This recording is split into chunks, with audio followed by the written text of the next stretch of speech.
Testing, 1, 2, testing, 1, 2, 3, 4, 5, 6, 7, 8, testing, 1, 2. To begin, hi Jackie. To begin, could I invite our new president, Dr. Naomi Hersom, to welcome you.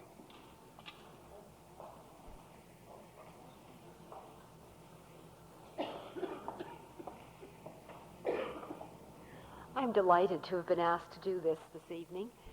For some of you, you might know that this is an anniversary of sorts for me, because it was just 1 year ago when I was first invited to visit this campus and to be interviewed for the position which I now hold. And I was asked to meet with many people and discuss questions that were put to me. But on the very last morning, just before I was being driven out to the airport, Dean Clark brought me into an auditorium like this one to listen to one of the Seton lectures. And it was during that time that I watched what was happening here at the Mount. There was a group like this, made up of people like yourselves, students, and members of faculty, and members of the Sisters of Charity. And it was the kinds of questions that were being asked from the floor and the kind of dialogue that ensued that impressed me so much. And I said to myself, if I'm to consider coming here to the Mount, it seems to me that this is the kind of community that I would be very pleased to be part of. Well, you know the rest of the story. Here I am. And Dr. Carmody, in welcoming you tonight to the Seton Lecture Series, and all of you, I hope you will find it just as exciting and just as warm and meaningful as I have found it in the past. Welcome.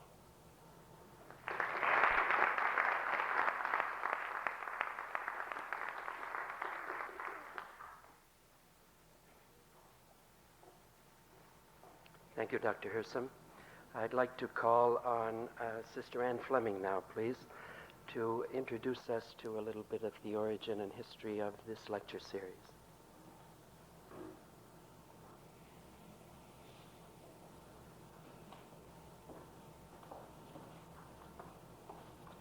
Good evening, everyone. I'm very happy to have this occasion to speak to you again this year at the beginning of the Elizabeth Seton Lecture Series, which happily this year is being held at the conclusion of the ceremonies welcoming Dr. Hersom as our new president.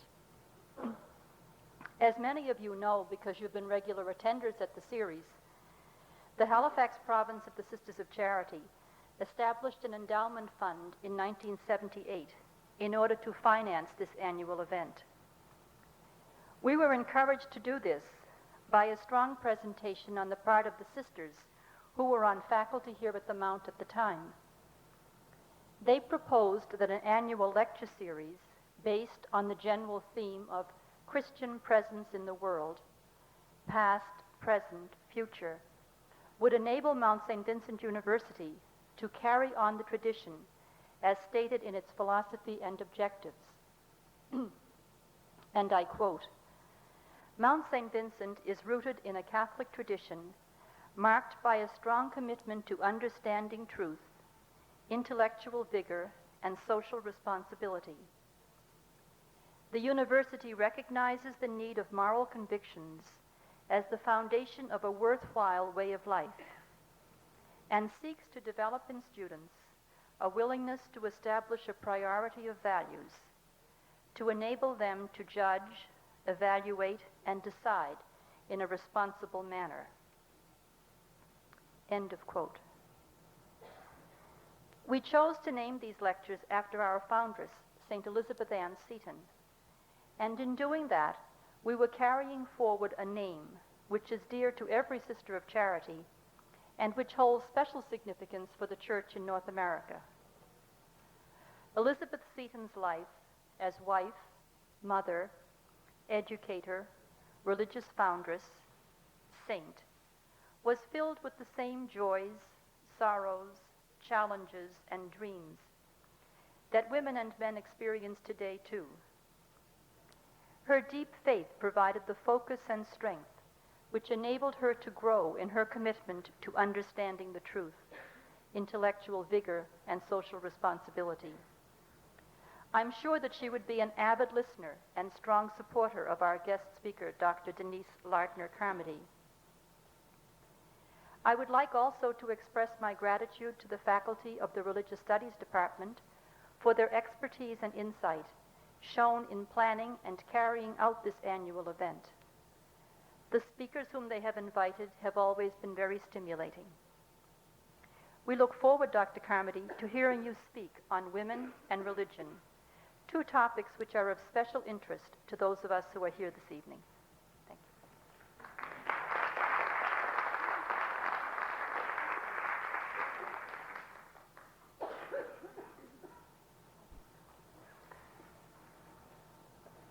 Thank you, Sister. Friends, on behalf of the Religious Studies Department of the University, I too wish to welcome you here to the Elizabeth Seton Lectures and to introduce you to our speaker, Dr. Carmody. There's a story I sometimes tell to my classes for a variety of purposes and to illustrate a whole series of points, obviously, as a good story will do. The story is told in a book by Sarah Maitland, an Anglican, the wife of a priest. The book's title is A Map of the New Country. And it goes like this. There was a small rural congregation which appointed for the first time ever a woman minister. And there was a tradition in the congregation whereby the two male deacons of the church always invited the new minister out for a day's fishing.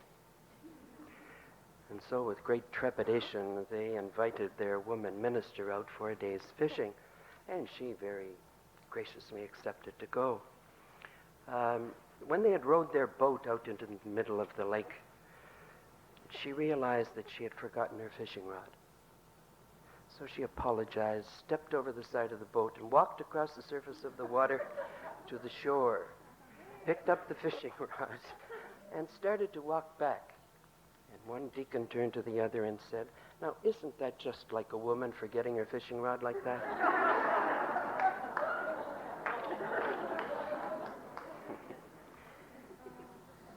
The topic of these lectures is women and religion. And if I had more wit, I could probably illustrate the historical relationship between women and religion by two categories suggested by this story. That is, walking on water and not having a fishing rod. But I'm not going to pursue the fishing story any further. The issue of women in religion and in the Christian churches in particular is not a new one. What is new is a certain sense of urgency and a series of consequences of non-response. On the whole, the Christian renewal movement and the women's liberation movement have had very little to say to each other. But the women's issue has been raising challenges in religion and to the churches, and particularly perhaps with regard to their models of ministry. If I could be permitted to modify an image, a traditional image given to us by St. Paul, we might say that right now the body of Christ is a pregnant body, pregnant with new creation, but still very much in labor. We have with us this evening a woman well-versed and involved in the relationship between women and religion. Dr. Denise Lardner Carmody presently chairs the Faculty of Religion at the University of Tulsa in Oklahoma. Perhaps some of you have watched the American news on cable TV this week and seen the floodwaters in Oklahoma. She could use the capacity of walking on the water were she home at the moment. She has been a teacher all her life, an aspect of her career that has been publicly recognized for excellence by her peers. She is widely known through lecturing and by her numerous books, some of which she has produced with her husband John, who is present here with us also, and whom I welcome. Um, in the mid-70s, together they traveled around the world examining the status of women in world religions. Her topic this evening is Women and the Humanization of Society. And the lectures will proceed again tomorrow. Tomorrow morning at 10 o'clock, she will deal with feminism and Christianity. And tomorrow afternoon at 2 o'clock with women and ministry. After the lecture this evening, there will be a question period, and microphones have been provided if you need them in the aisles. So without further delay, I'd like to present to you Dr. Denise Carmody on Women and the Humanization of Society. Dr. Carmody.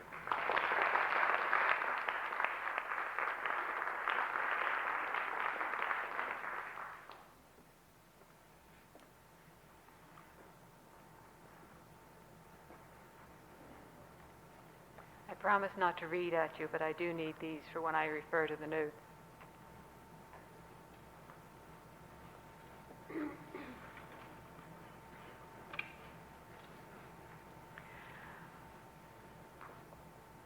I'm really very grateful to you for inviting me and for all of you for coming out, especially when there is a game tonight, I've been led to believe. Maybe you're not following the series, but at least for those of you who did make the sacrifice, including both Barry and my husband, I'm quite grateful for your presence. The invitation to come, which came about a year ago, delighted me because I had never been to Nova Scotia, but also pleased me because I had known of the Sisters of Charity and of the great ministry that they perform in the church. And the chance to come to one of their schools and be with them and with you in dialogue was something that I felt I couldn't turn down. So in preparing these remarks for the next 2 days, I very much had an audience like you in mind, people who would be committed to higher education, committed to an active apostolate within the church and within society at large, and alive with the kind of spirit that Mother Seton, Saint Seton, had in her own life and that perdures in the lives of her sisters. So as we progress, I'd like to spend a few moments before we begin just explaining why the progression of topics is as they are. I had hoped in these next tonight and tomorrow to really dialogue with you, and I invite you to that. There's a way in which, in effect, you're a captive audience, unless you're brave enough to leave, but it's also a very passive role that you play most of the time. You sort of listen. I'd ask you not to just do that, but to hear me and allow the questions that surface because of your listening to arise, and then when we get to the questioning period, either to ask questions, but also to make statements, to agree or disagree or supplement what I'm about to say. I'm beginning tonight with this topic of women and the humanization of society, and the idea here really is to take the large picture. Each time then, after this, we'll get progressively more specific with the idea of feminism, which I define as championing of women's equality in terms of their humanity, and the compatibility of feminism and Christianity, and then more specifically still tomorrow afternoon with the idea of women and ministry in society at large, and specifically within the church. But my reason for beginning on the wider note, which really will be from prehistoric times down to the present, although I will keep it to an hour, I promise, is to help us avoid that narrowness that is pejorative in the sense of seeing the problems of women and society only within terms of Christianity, or specifically only within terms of Catholicism. The problem is much broader than that, and so too I think are the solutions. And then lastly, what I hope to do is, for the most part, focus on the contributions of women, not on the various obstacles. Believe me, it is not because I'm not aware of those obstacles. All of us here tonight, I think, are fully aware of them. And I'm not even doing it because I don't believe recounting them is important. I think it is. But I also think that there's a greater importance today for accenting the positive, for talking about the various ways in which women have contributed and are contributing to the humanization of society. So if you have questions about the negative side, other than the little points that I do bring up, I wish you would either state them or raise questions about them when we get to the question and answer period. With that, I will begin.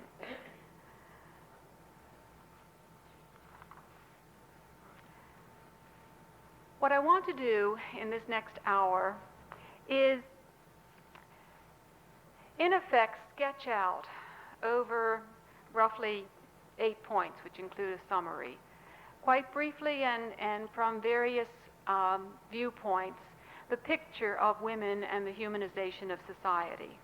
So I'll be touching on points like this: the role of women in prehistoric cultures, the great goddess, women and culture, the feminine persona of wisdom in at least 3 of the world religions, women, children, and nurture, women's opposition to injustice, women's opposition to war, and then a general summary of women and the humanization of society. First 3 topics, then. Each of these, in some way or other, treats women in prehistoric times, either in terms of the actual prehistoric cultures that every time you pick up the New York Times, the age of humanity seems to be pushed back several 100 million years, and the latest is now estimated at probably something like 600 million years ago. 50,000 years ago, we had what we think was the discovery and the first use of fire. 10,000 years ago, we know that people were being buried in fetal positions or in such ways that it indicated, at least, that there was some sense of either the hope for another life or a return to life or the return to another form of life, but that at least they were being buried ceremonially with flowers, sometimes with articles of food or clothing or jewelry, indicating therefore a kind of concern, that's as much as 10,000 years ago, about both the human person and the possibility of what would happen to that person once death occurred. As you probably realize, 3,000 years ago, you're already into the prophets of the Old Testament, you're into at least the likelihood of the earliest stories and the origins of cities and more communally compacted life. All of this then, all those should have been BCE, all of this then indicates life. The scope would have been small-scale, non-technological, pre-literate society. The other facet of that, still giving you just the framework for my remarks, is that pre-literate peoples, the notions of the earliest times, the prehistoric peoples, perdure in terms of those small-scale, non-technological societies that still exist today among traditional Eskimos, American Indians, African tribal groups, etc. So the materials that I'll be drawing on now really come from women's experience in those various cultures. A global view then. What sorts of things can we say? Well, the best kind of scholarly opinion is that it is highly likely that women in those societies shared and enjoyed an equality economically and religiously that is very unusual, at least for the time span between that early time and our own. Because scholars today argue that the deity, the way in which God was conceived among these early peoples, was highly androgynous. there was a sense in which, as Eliade has pointed out, deity among the early peoples very likely had to be both male and female, because the very complementarity of the sexes as they existed in society was seen as so essential for the survival and for the happiness of both men and women. So that God himself, herself, was frequently thought of in androgynous terms. Therefore, the kind of roles that women and men played in their given societies tended to be complementary. Anthropologists indicate this by saying that, for instance, where in the hunting and gathering societies, while men were the hunters, still 90% perhaps of the actual diet of the people was from the gathering side, from the roots and berries and from the earliest forms of what later becomes agriculture, that very likely was the domain of the women. That even in the hunting societies, the women were the ones who beat the bushes to force the game toward the nets or toward the hunters. And that in that kind of cooperative venture, which perdures among peoples like the Pygmies in the Zaire, that kind of cooperation, the kind of economic interdependence between men and women, likely beget a notion religiously of a kind of shared and genuinely complementary endeavor. So that we see among African groups, for instance, that women had parallel societies with the men's societies. Yes, there was sexual segregation, primarily because the taboos that existed then indicated to both men and women that both groups had to be protected because both groups were the centers of power. Men being the center of power being death because they were frequently the warriors. For women, the center of power being life. And that if the taboos were not observed, if, for instance, in religious rituals the sexes were not segregated, the possibility that the power that they both possessed would clash, running amok in the society, causing illness, disease, and other disorders. But the equality between the two was still quite genuine. Now again, I know I'm translating this into our kind of terminology, but in substance, it's a fair enough trade.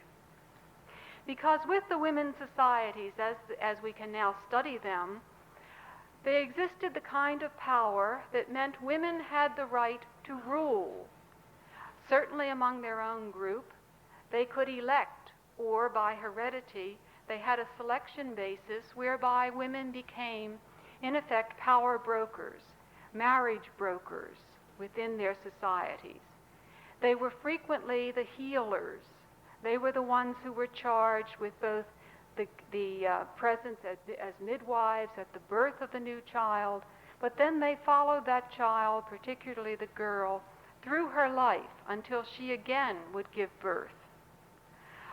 Many times these societies were matrilineal, meaning that the descent and therefore the inheritance was through the woman's line.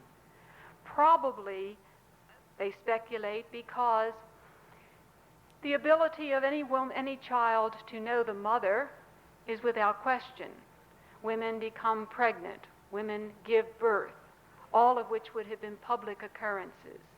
Among the earliest peoples, we're fairly sure the male role in that was hardly understood, and probably for many generations was not understood at all. So women were credited, probably from the beginning, with being the creators of new life. They were the ones then charged with both bringing new life into the world and nurturing that new life through its most formative years. Therefore, you have, in ancient Japan, shamanesses, women shamans, ones who could wield religious power, and usually were among the marginalized women. They were the women frequently blind and therefore doubly marginalized in their societies, who would be apprenticed to an older shaman And it was believed at a certain point after the kind of initiation that was traditional, the gods, the kami, would take possession of the woman and would regularly come to her whenever she put herself into ecstasy.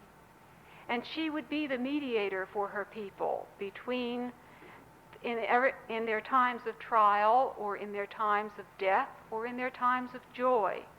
She would mediate between the tribe and the kami.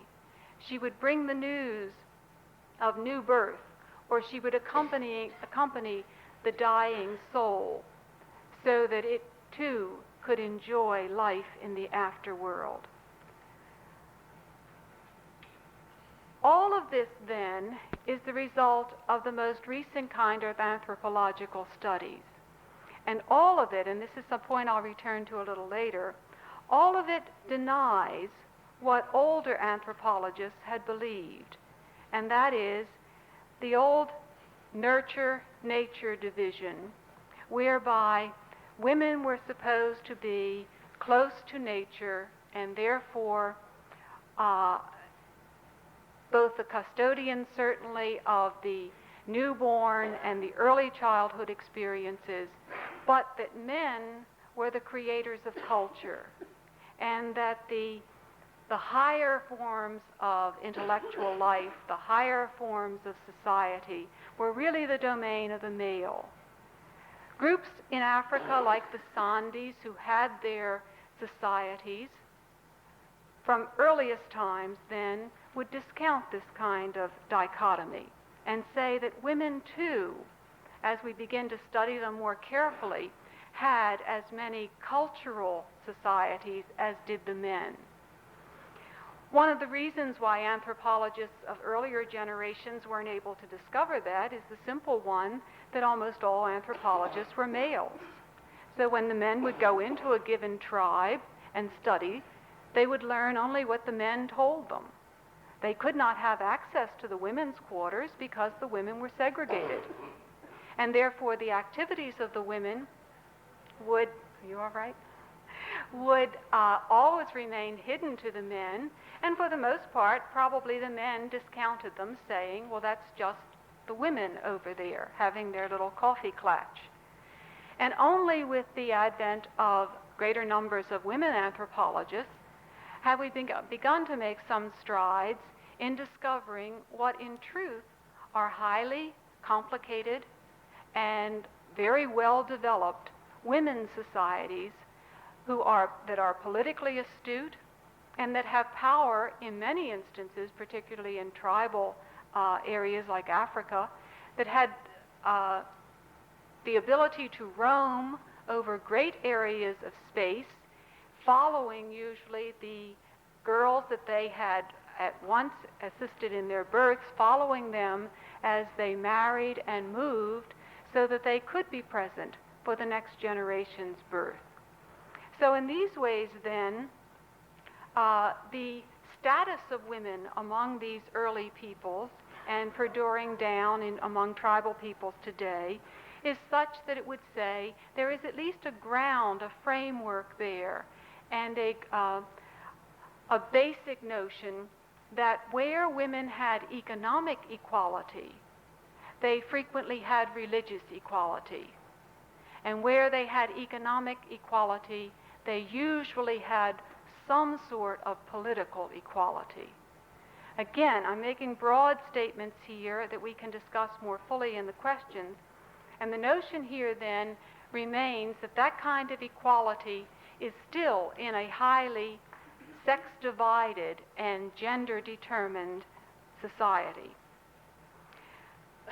Another point here is the whole notion of the great goddess, an area of study that has recently gotten a great deal of attention because anthropologists tell us by the various figurines that have been discovered in areas as diverse as all of Western Europe, from Spain across Western Europe, over into Siberia, in areas in the Polynesian islands, in areas of Africa, in Australia, figurines of the great goddess have been found. So that this religion as it's known, although certainly not in any organized form, this cult, this concern for fertility, is global in its expanse.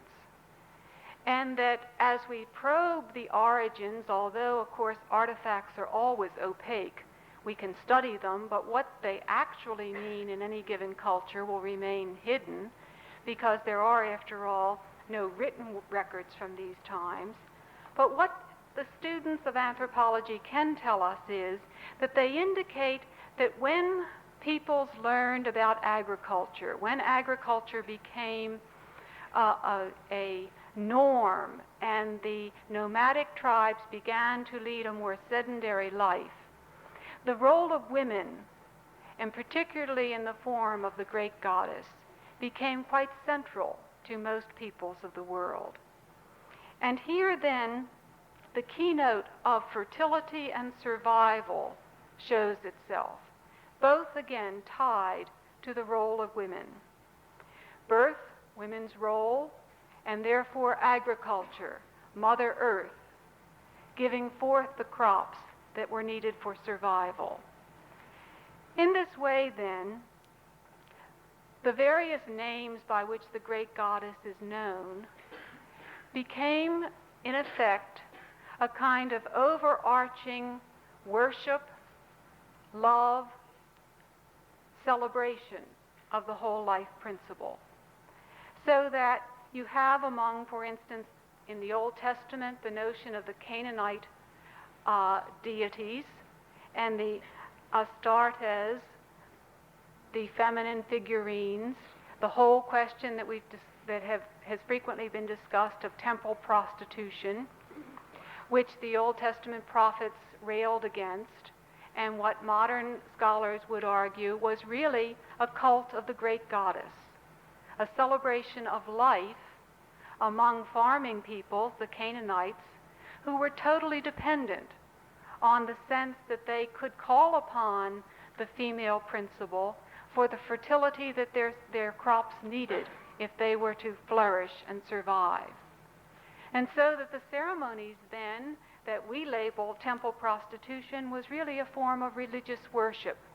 It was a celebrating of life, and while of course the ancient Israelites decried it because they felt it was a replacement for or was a blasphemy against Yahweh, there was also a sociological reason why they protested against it, that being that it celebrated matrilineal descent.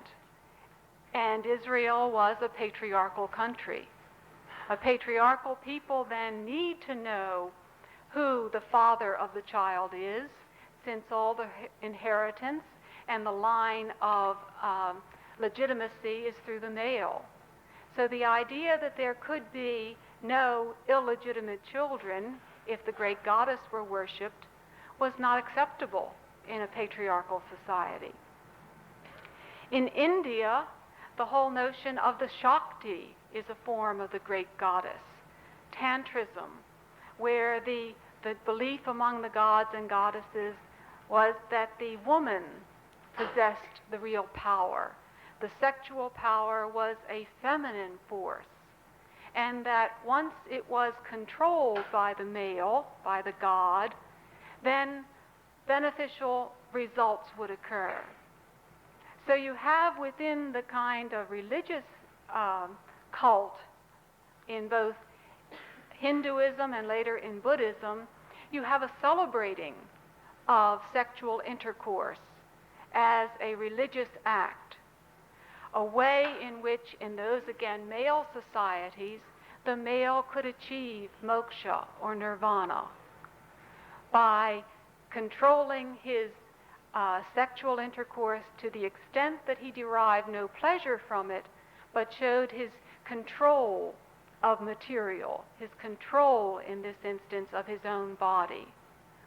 But here too, then, the woman's role is essential, and that at least in the earliest forms, it is believed that that kind of male-female interaction shared a sense of equality, even though, as the patriarchy developed, the male takes control in greater and greater ways, so that eventually in Hinduism and in Buddhism it is believed that in effect the male is taking power from the woman and she becomes merely the tool of his spiritual enlightenment.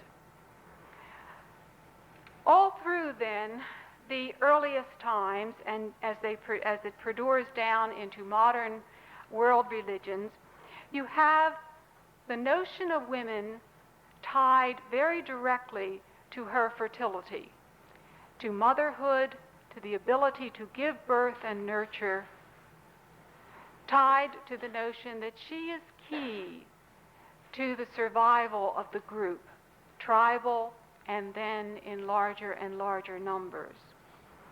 She is frequently viewed among peoples as patronesses of agriculture, or of art, or of poetry, or of healing. All of the ways in which it is the feminine, it is the female, who is thought of as the civilizer, as the one who nurtures, as the one who brings life and sustains life, as the one who brings literacy in some groups, as the one who brings the special secret religious rites, as among the Australian Aborigines. And later the men will steal those rights from the women. But they stole them from women. They were first given to women. In all of these ways then, the female, with the notion of fertility, is seen as a key, as absolutely essential, and therefore as equal in all ways to the male to whom she is complementary. In the notion of wisdom, that is the high point of both Judaism, Buddhism, and Taoism, it is interesting to note that the persona there is always feminine. That in the Hebrew Bible, for instance, in Proverbs 8 and 9, we read, the delight of God at the foundations of creation was wisdom. That instructions are given to human beings, and I quote, wisdom has built her house. She has set up her 7 pillars. She has slaughtered her beast. She has mixed her wine.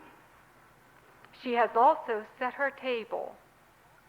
She has set out her maids to call from the highest places in the town. Whoever is simple, let him turn in here.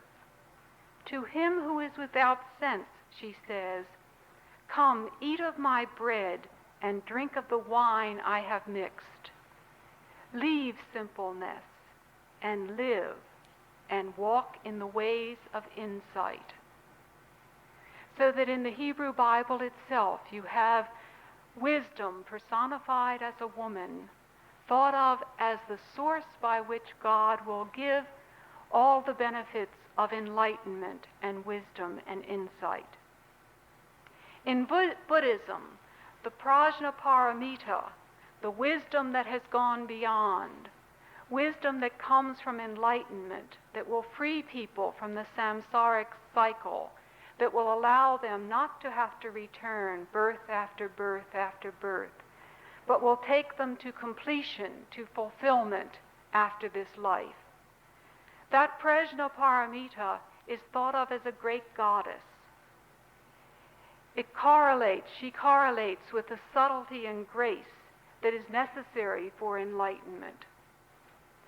And the Buddhists tell a beautiful story that when enlightenment comes, in order for it to come, and at the moment that it comes, you have to let go. You have to give up, in effect, all of the crutches and all of the things that you have clung to as a human being. Most deeply, you have to give up your notion of a permanent self, of the very core of you. And for most of us, that's just about impossible to do. We'll give up riches, we'll give up friends, we'll give up power. But to let go of the very heart of what we think of as our identity is something that is almost incomprehensible. And Buddhists knew this, and so they pictured the Prajnaparamita as a beautiful goddess who would be there if you would let yourself go, who would be there to catch you the way a mother would catch a child if it were tossed to her. And the notion was that if you can bring yourself to that point of surrender, that you'll find you're not alone. You don't fall into oblivion, but you fall into the arms of a loving mother. Now that was putting it in story form, of course, for something that would be the result of years and years of meditation and discipline. But psychologically, the idea that was being conveyed was that wisdom, the wisdom that you would achieve, would be so all-encompassing, so wonderfully holistic, that the best image they could think of was a maternal one. The way in which a mother would never allow anything to happen to a child, well then so too, if you would have faith and confidence and allow yourself to let go, you would find yourself held by a loving and protecting mother. So that the woman here, as the woman in the Old Testament was the sign of strength, of insight as strength, so here then the strong in Buddhism is the one who's willing to be weak, the one who is willing to let go. And my third example is really from Taoism, the notion of the Tao, T-A-O, although it's pronounced as though it's D-O-W. In ancient China, the Tao was the overarching pattern or impersonal kind of power that guided all life, that in effect was the one with whom one wanted to be in harmony.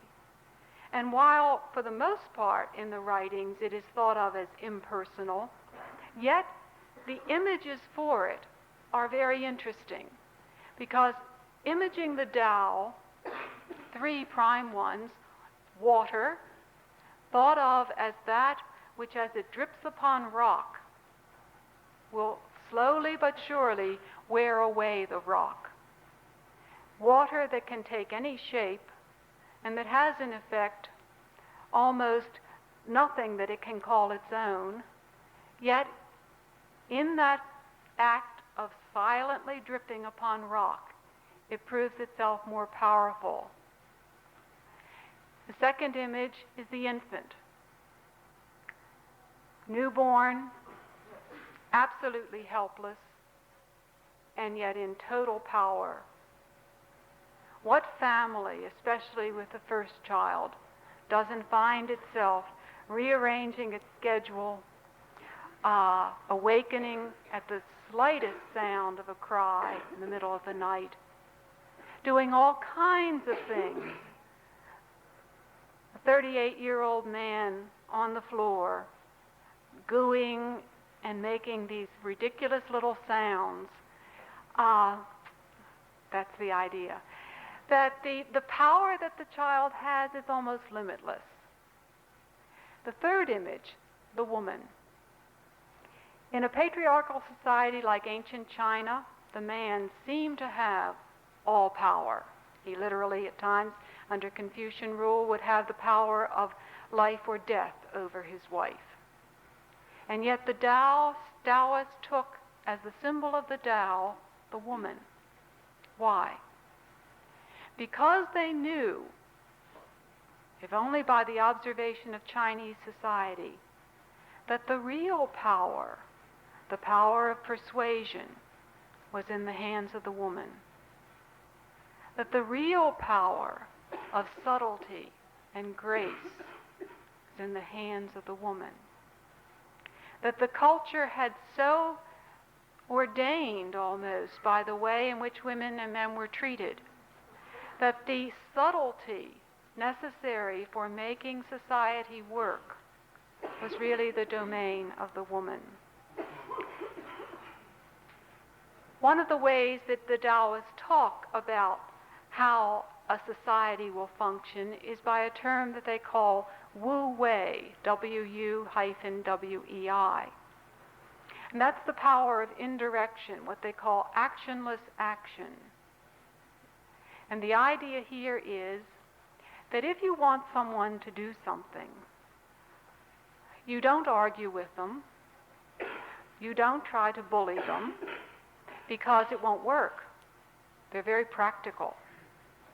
If you try to use force, the force will only last so long as you're physically present, or so long as you can wield some kind of absolute control.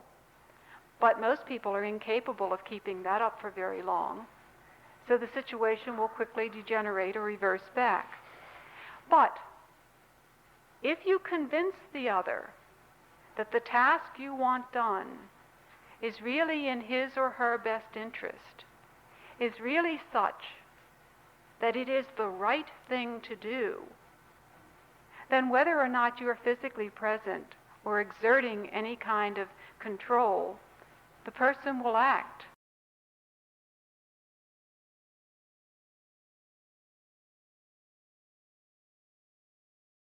Things go his way, should act in this way of persuasion, of a kind of convincing of the other that the right is what both want, and that the right translates out to be what is being discussed at that moment.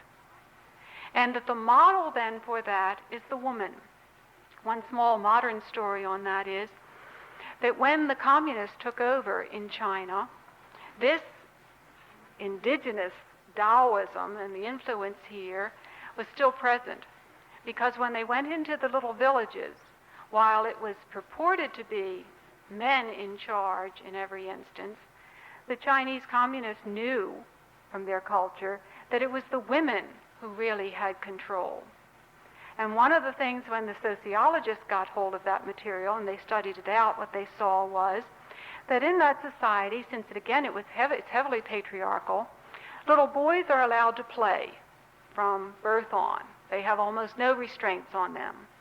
Little girls always have a sibling on the hip, usually two, with another one in tow.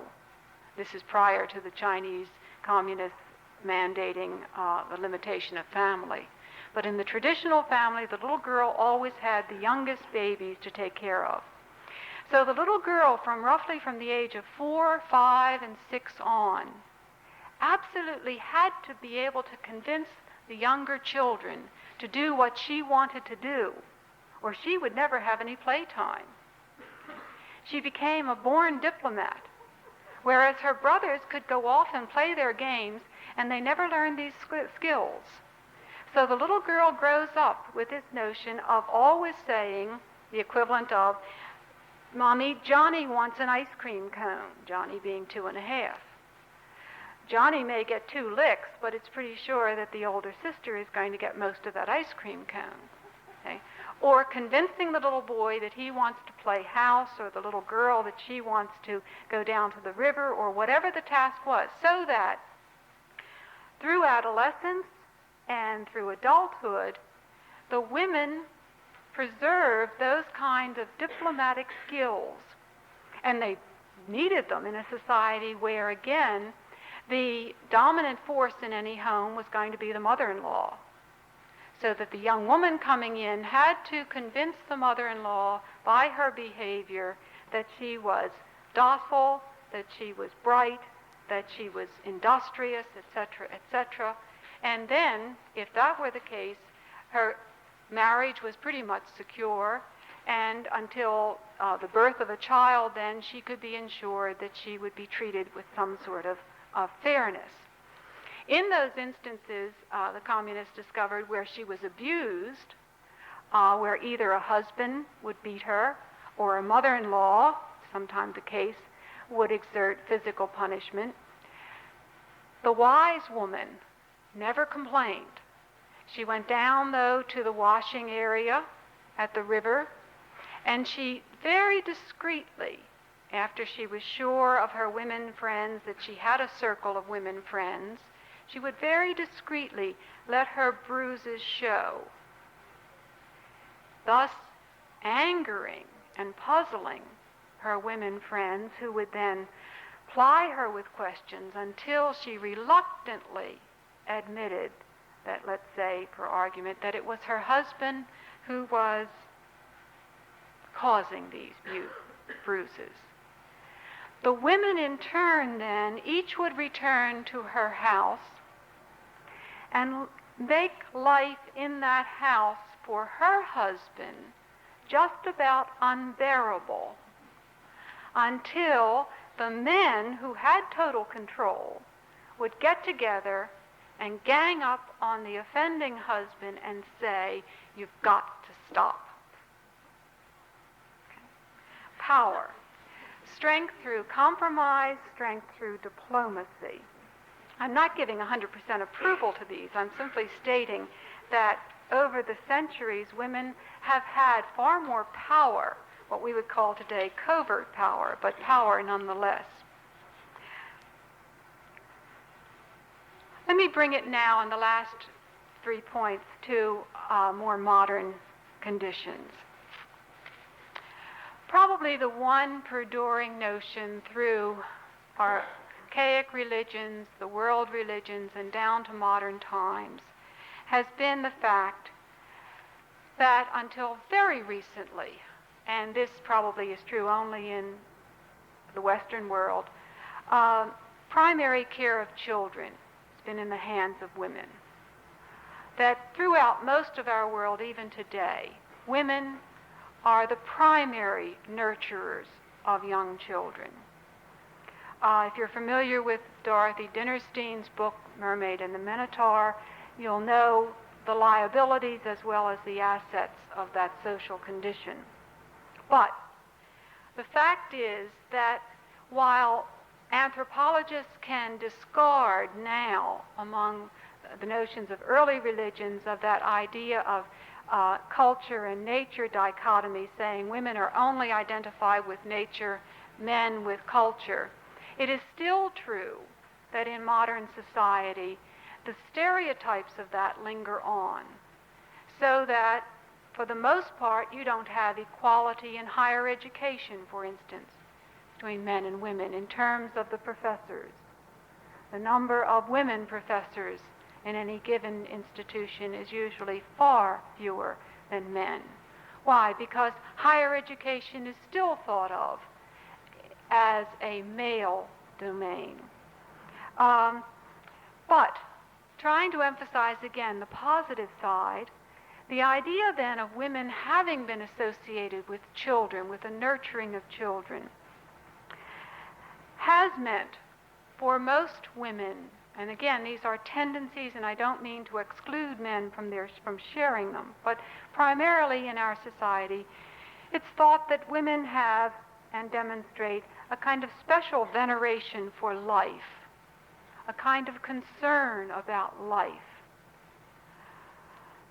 The objection that women frequently raise to the senseless slaughtering of wartime, the kind of concern for the future, particularly, as they often put it, the future of our children and grandchildren, particularly again in questions of nuclear armament or of nuclear power in general. It seems also that women have a special interest in having culture focus on non-competitive activities rather than on ever-increasing competition.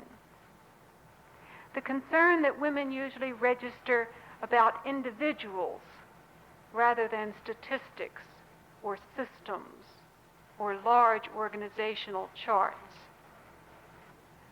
The concern that women seem always to have and take satisfaction in seeing others grow and flourish. The kind of nurturing that is usually associated with in administration with women in terms of being able to facilitate or being concerned about the progress and flourishing of individuals under that administrator. Again, not trying to be reverse sexism here, but those tendencies, I think, come from the millennia of associating with children, of nurturing children, of having the early training of children under their domain. And those tendencies or traits should not lightly be discarded.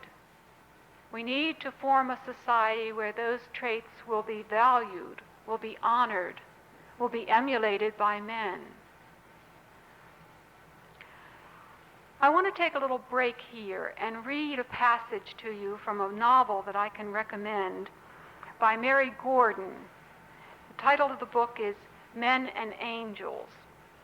And the point in this passage that I'd like you to see from this artist's point of view is some of the points I've been making thus far about the concern of women for children and what kind of a person that produces. This is an extended quote. She looked at the clock. It was 2:30. Soon the children would be home. She waited for the sound of their arrival as if she were dressed for a party, listening for a taxi. No one had told her what it would be like, the way she loved her children. What a thing of the body it was, as physically rooted as sexual desire, but without its edge of danger. The urge to touch one's child, she often thought, was like and wasn't like the hunger that one felt to touch a lover. It lacked the suspense and greed and component parts of insecurity and vanity that made so trying the beloved's near approach. Once the children were in the house, the air became more vivid and more heated. Every object in the house grew more alive. "How I love you," she always wanted to say, "and you can never know it. I would die for you without a thought. You have given my life its sheerest, its profoundest pleasure." But she could never say that. Instead, she would say, "How was school? Was lunch all right? Did you have your math test?" It was such an odd thing, motherhood. She didn't understand how people could say, "She's a good mother," in the same way that she said, "She's a good neurosurgeon," or "She sings well." It wasn't a skill.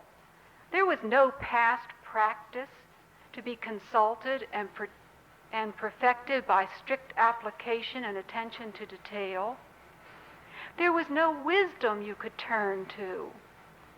Every history was inadequate, for each new case was fresh.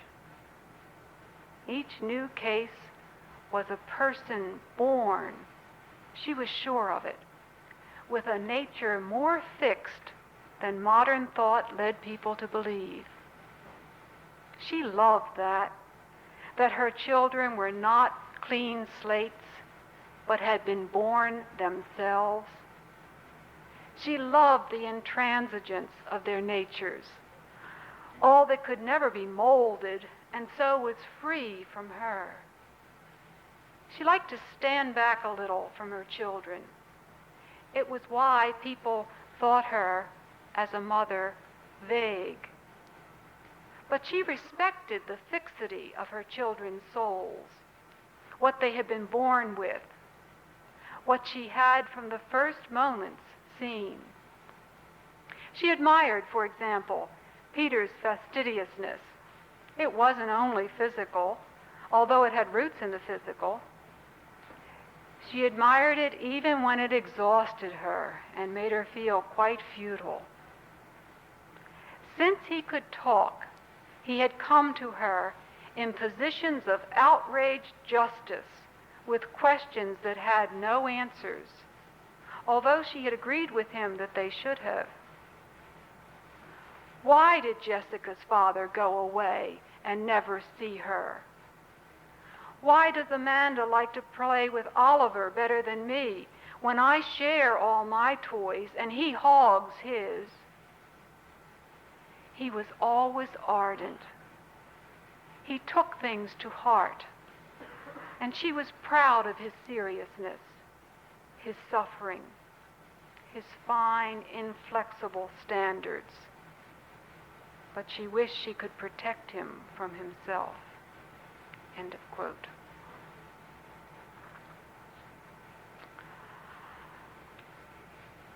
That, in a nutshell, I think, captures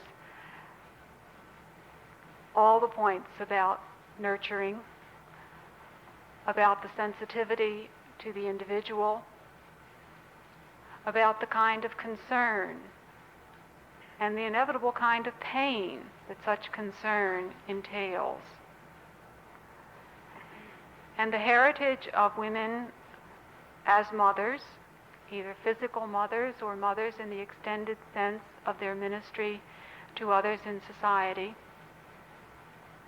That heritage, I think, is one that society needs today as much as it ever did, perhaps more. And in the coming lectures, I want to talk about that more specifically. But my last 2 points tonight, women's opposition to injustice and women's opposition to war, and I am watching the time, I'd like to share with you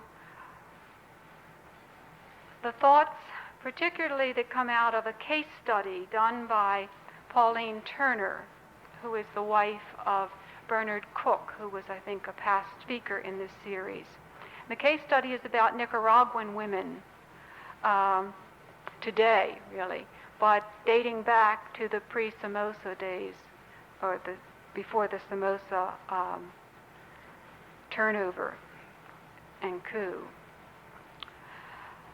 Historically, women have been the weaker sex physically, more vulnerable, more marginalized,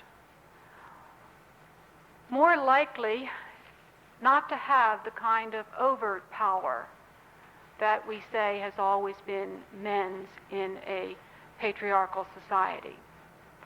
And the covert power that I spoke of before, that women use by their subtlety and by their diplomacy, has not in the past spared them the sense of frustration or pain when the overt power of war and injustice has deprived them of husbands, of lovers, and of children.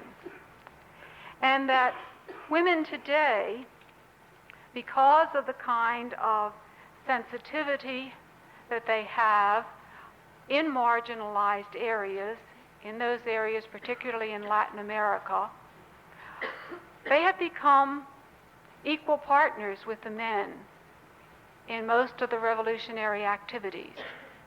And when Pauline Turner visited Nicaragua a few years ago, she documented the statistics and the story of the women in Nicaragua.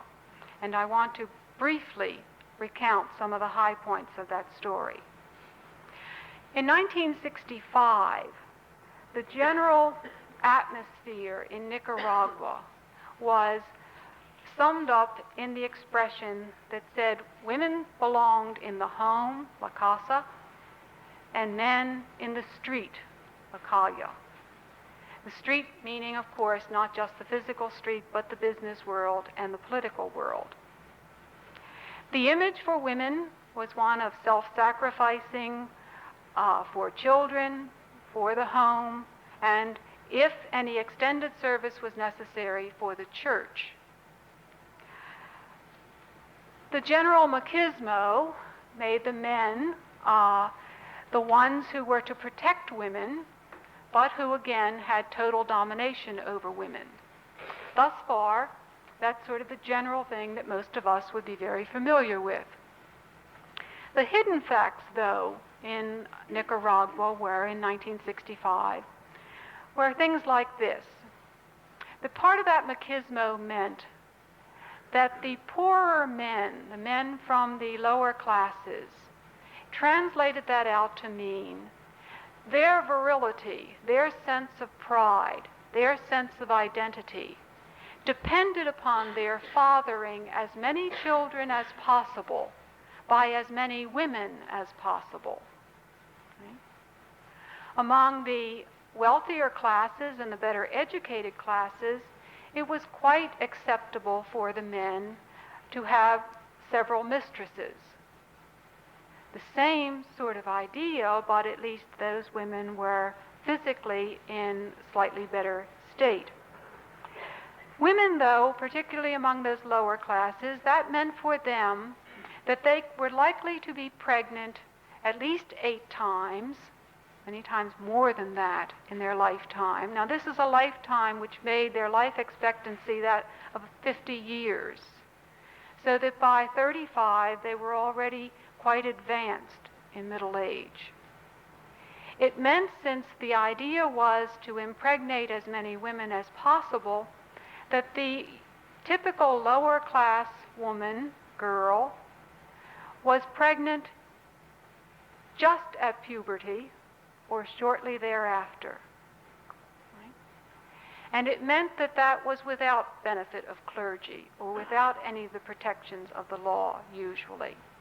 So that the vast majority of the lower class women, 50% of whom were illiterate, meant that they were single mothers and were probably likely to remain single mothers for most of their short lives.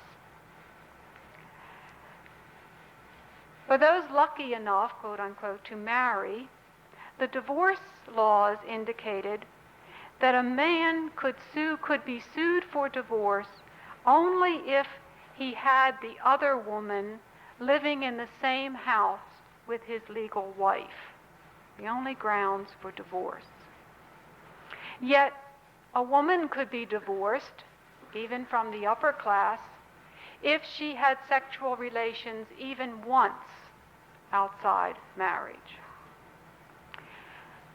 By 1965, most single women in the poorer classes with no educational or occupational opportunities were turning to prostitution. Not, of course, by desire, but simply by the need to feed and clothe the children that they had. The National Guard frequently aided this effort, which was, of course, condemned by church and state both, by going to the hillside, to the country, rural areas, and promising the girls that they would be taken care of in homes and doing domestic work, and then taking them immediately to the brothels. So that the general state in 1965 of women and women's position in society was extremely precarious, particularly among the middle and lower classes. Within the church, over the centuries, the cult of Mary had foisted upon them a model of long-suffering purity, those two virtues. In 1979, with the overthrow of Somoza, the Sandinista government put through civil rights for women, laws about the equality of males and females, laws about the rights of mothers and fathers, laws which guaranteed that men would have to support any children that they fathered, laws which made educational opportunities for the first time available to women. By and large, though, it was probably the change in the church, the effect of Vatican II, that really won the hearts of the women more than even the political changes. Because the women who were being taught by nuns, primarily American, who would go out into the barrios and into the rural areas and take the kinds of notions of Vatican II about the people of God, about the dignity of the human person, about the love of God for each individual, translating that into practical terms for these women, and these same nuns now, under the impetus of Vatican II, educating the women to become teachers of other women, that was the way in which gradually the notion of women and their rights began to permeate the culture.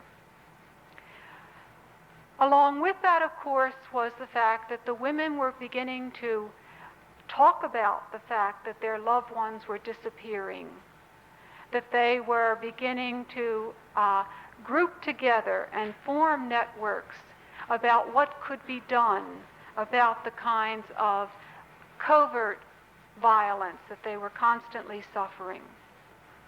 And the formation of the base communities, of the groups of men and women, Christians frequently led by lay leaders, since the scarcity of priests made their presence not always possible, but these groups of people who would come together to read the scriptures and to apply it to their own situation, began to give them a sense of solidarity, both with their heritage, their Christian heritage, with the teachings of the New Testament, and with their own political realities that they were facing. As this became more and more widespread, Pauline Turner discovered, the image of Mary also changed. And that image now among the people, particularly among the women, was that she stood for strength as well as purity. And that the strength that Mary represented was signalized in times in her own life when she stood at the cross and did not bend. And that they began to use those images of Mary as strong as well as pure. And they turned then that image into a model for their own lives. Turner ends the article not on a completely happy note, because she warns her readers that many of the gains, and the gains are substantial, of these women are of course now threatened again by the fact that the American aid to the Contras is threatening the whole structure there, and that in many instances the women are becoming very disheartened. But she also stresses the fact that the courage and the strength that they have taken, because they see the fight as a fight for themselves and as a fight for their children. Women's opposition to war and to injustice then is as current today as it was at any other time in history. But perhaps because of our own raised consciousness, we can appreciate even better today the words of Adrienne Rich that she wrote back in 1972 about her view, because of the conflict in Vietnam, her view of our society and what it had become. The poem is called Merced. For weeks now, a rage has possessed my body, driving now out upon women and men, now inward upon myself. Walking Amsterdam Avenue, I find myself in tears without knowing which thought forced water to my eyes. To speak to another human becomes a risk. I think of Norman Morrison, the Buddhist of Saigon, the black teacher last week who put himself to death to waken guilt in hearts too numb to get the message. In a world masculinity made unfit for women or men. Taking off in a plane, I look down at the city, which meant life to me, not death, and think that somewhere there, a cold center composed of pieces of human beings, metabolized, restructured by a process they do not feel, is spreading in our midst and taking over our minds a thing that feels neither guilt nor rage, that is unable to hate, therefore to love.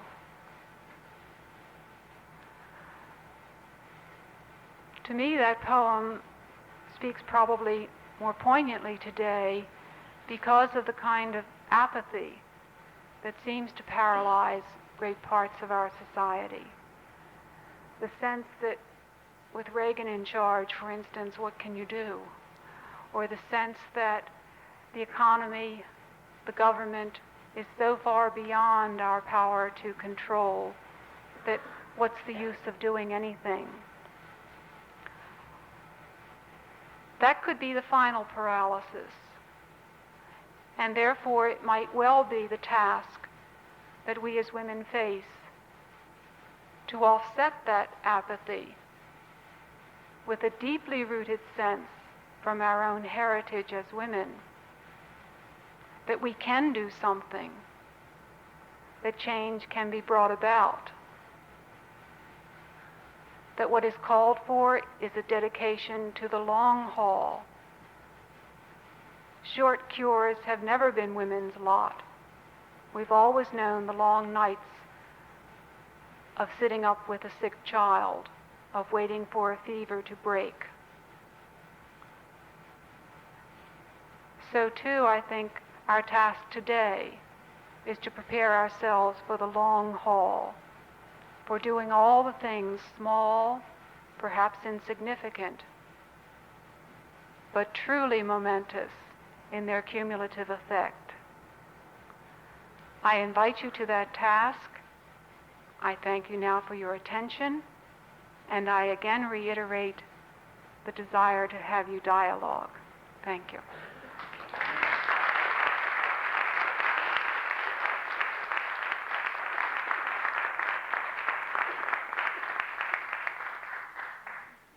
Your turn.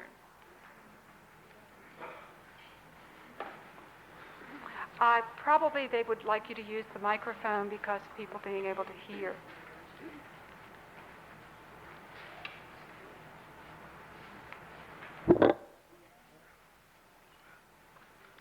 I just like to ask about the Aboriginals. When you said the men took away the rights from the women, who gave the rights to the women in the first place? The rights I meant there is R-I-T-E-S.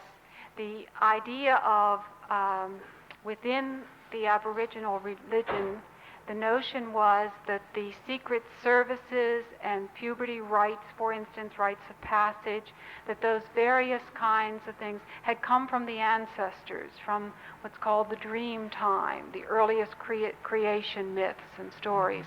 And in those creation myths, the idea was that women were the real receivers of those from the gods originally, and that men had stolen them. Yeah, Does that okay. help? Yeah, thank you. What it probably signifies is that so at some point a conflict and a sense of hostility there. Now, whether that was reflected, at what point in prehistory that would have occurred, no one would know. And the women just gave in, or? Well, probably certain that they were, time? when they say stolen, the idea was that they didn't really give in, in the sense that it was some injustice involved, that those rights were by right female. At least that's the sort of interpretation that scholars would put on it.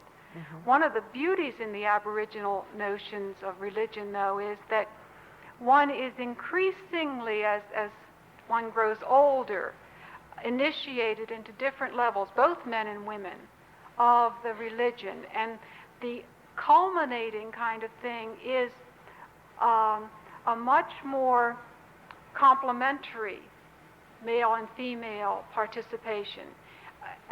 Particularly after, say, menopause, as the women achieve a kind of status and the men achieve a kind of status conveyed by age, that there is a greater sharing. Some of that always among early peoples. The mystery about one another's rights and all was somewhat for dramatic effect. People lived in such close proximity, they very likely knew, even though they sort of pretended not to know what was going on. The pretense was because the belief is that each were centers of power, men and women both, and the power should not mix. Okay, thank you very much. You're welcome.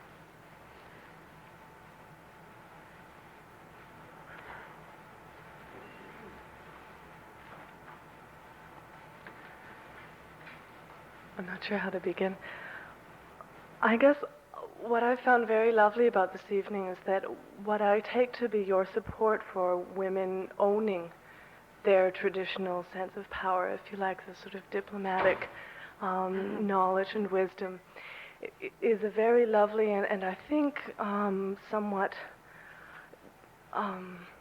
withheld sense, if you like. I've found in my experience and in the exposure I've had to much feminism that often this kind of sense of a woman's home strength and diplomatic power is mistaken or confused with the image of a woman as a deceiver or mischievous or a sinner, in those lines.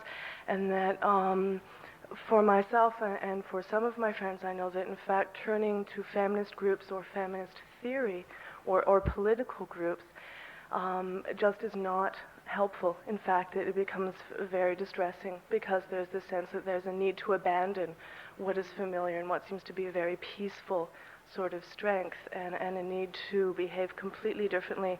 And yet the vulnerability and the lack of logic to that just doesn't sit well. So it's been very nice for me to hear this from you so clearly tonight. Thank you.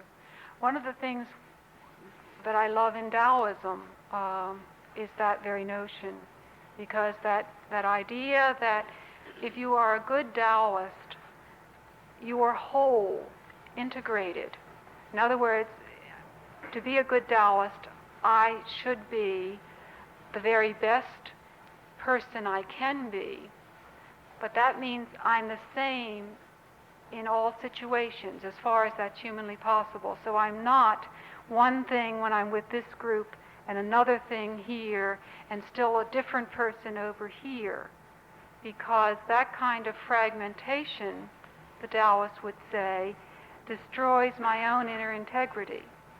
But to be the same to everyone means I have to possess great strength. I have to be very firmly rooted in my own identity.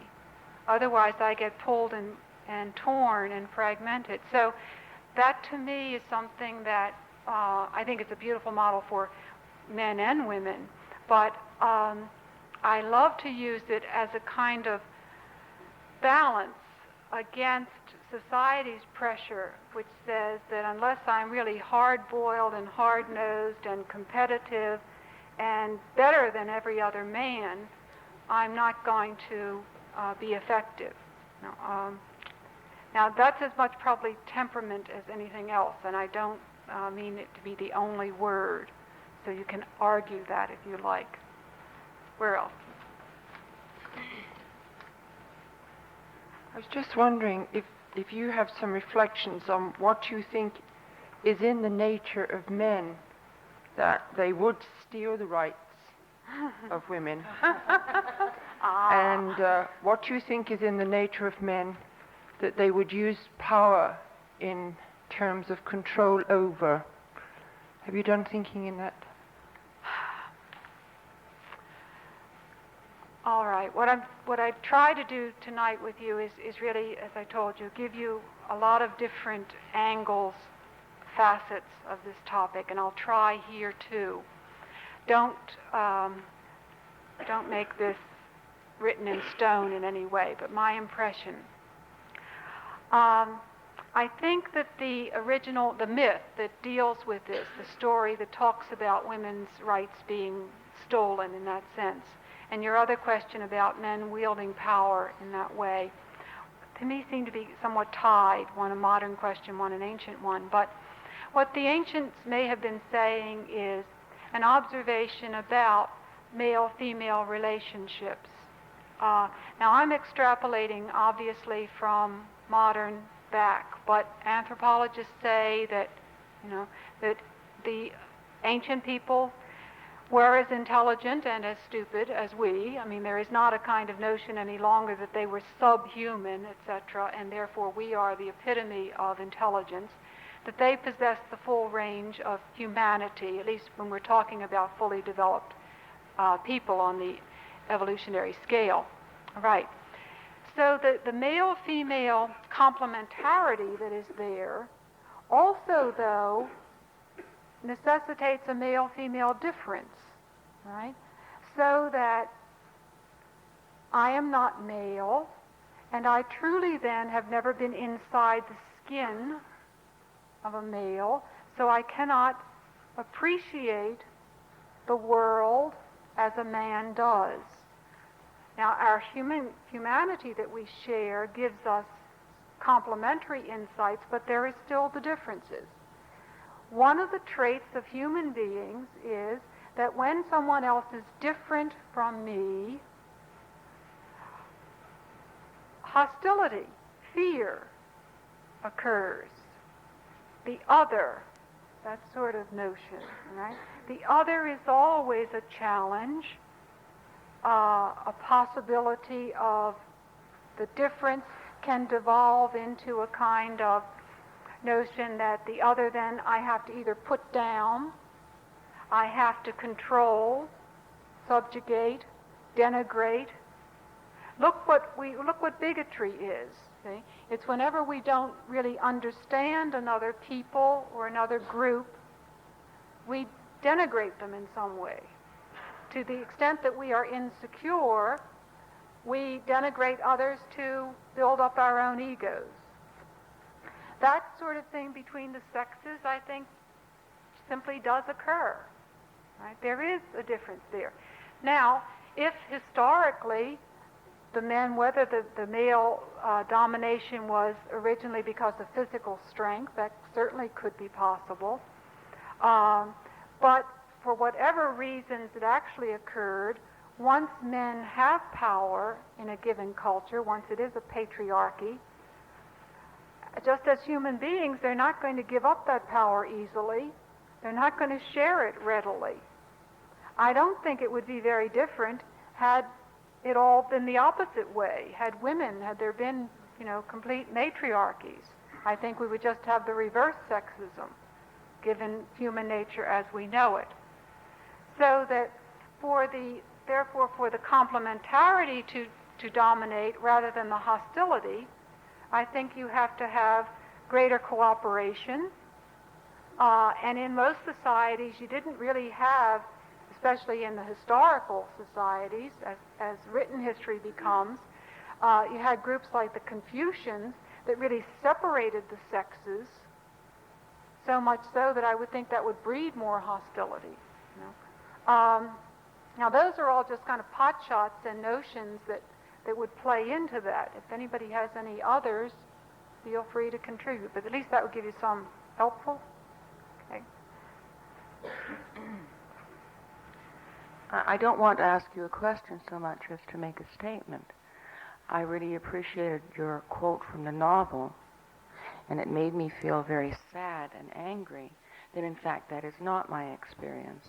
I am the mother of 5 children, and when they were all very little, that was not my experience.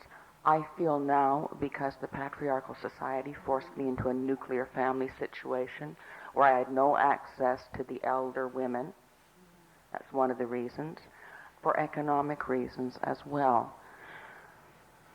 I feel sad that that is not my experience.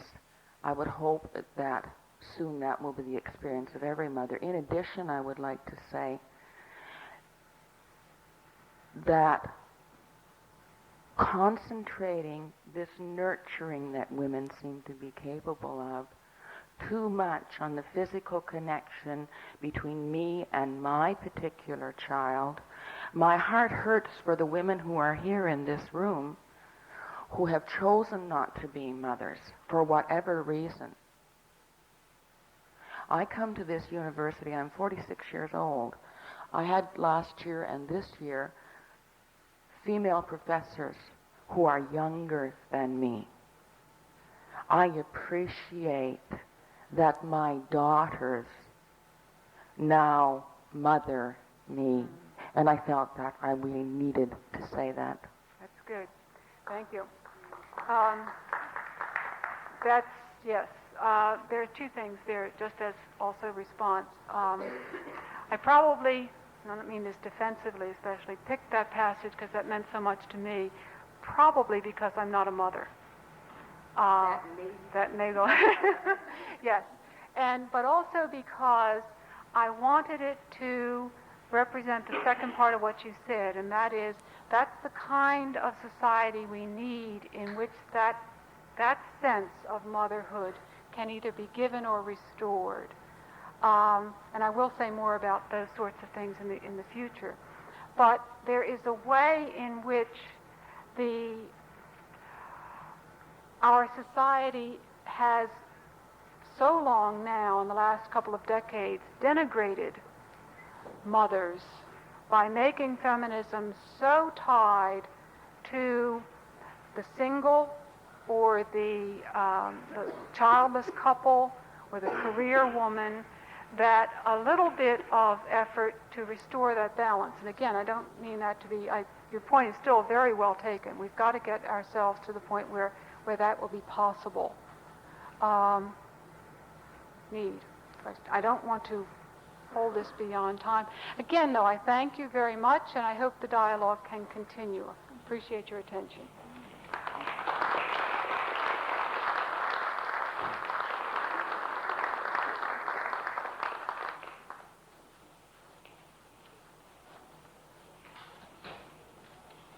Right now, I would like to invite Sister Paul Canton, the General Superior of the Sisters of Charity, to thank our speaker.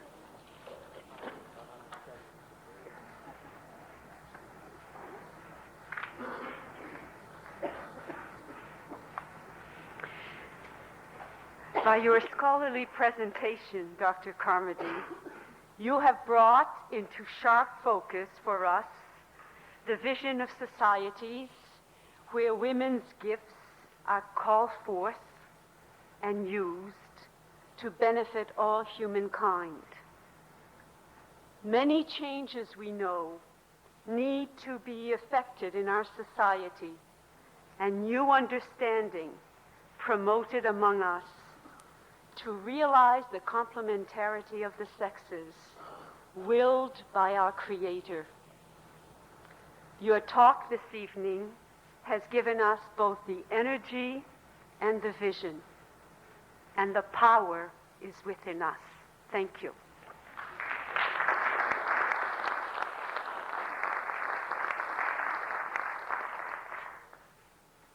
Thank you, Sister Paul. I'd simply like to recall that the lectures will continue tomorrow morning at 10 o'clock when the topic will be Feminism and Christianity. For those of you who, and I extend the invitation to all of you actually, who would like to meet Denise and her husband John, and over coffee and conversation, if you'll come down through this door and go to room 405, which is the faculty lounge, you're welcome. So we'll see you tomorrow morning or presently in the faculty lounge. Come and enjoy it.